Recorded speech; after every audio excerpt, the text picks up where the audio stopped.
Reginald, thanks for taking the time to speak with us today about, no doubt, a very difficult topic. First off, though, for some of our viewers, can you explain the difference between residential schools and the boarding homes program? Yes. The Indian boarding home program was a federal government program that was managed by Indian Affairs, and the removal of children from their communities to attend public schools and put into private homes. But many of our members in Nisga'a territory not only got sent to residential schools, but they also got sent to what we called the Indian boarding home program. When they ran out of room, space at the residential programs, they signed agreements with the province of British Columbia and Alberta to place us in public schools. And now the federal government settled the class action lawsuit to compensate residential school survivors, but there was no mention of those who went to boarding homes. What are you doing now to try and ensure those survivors also get compensated?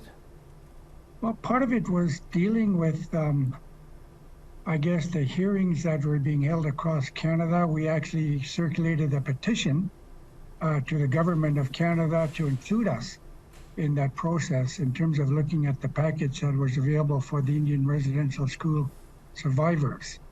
And we tied it into the research that we did when they looked at signing off on where to put us when the schools ran out of room.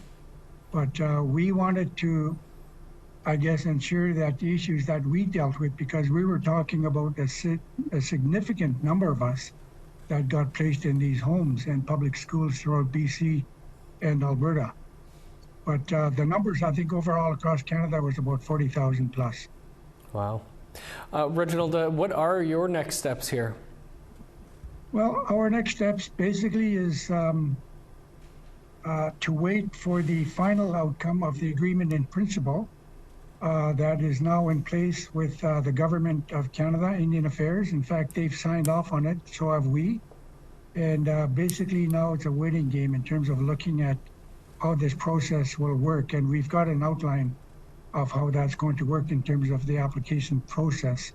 So it's been a long haul, and I'm actually looking forward to it. The only thing I'm really sad about is that a number of our people, because we're in the same age category as many of the residential school survivors, and we're all in our late 60s, some of us in our 70s. And some of my best friends, in fact, have not survived to see this day when we get the notice from Canada saying that they agree in principle to this and have signed off on it, which includes, I guess, the different levels of compensation that would be available to you depending on what happened to you in the homes and at the school. Yep, sad indeed there, Reginald. Well, we wish you and your fellow survivors all the best here and appreciate you taking some time for us to speak about this. No problem. I'm just glad that we were able to survive, and all of the abuse that we endured, we're able to deal with those in terms of some of the trauma that we're trying to live with now. So thank you again for bringing some attention to this issue. It is appreciated.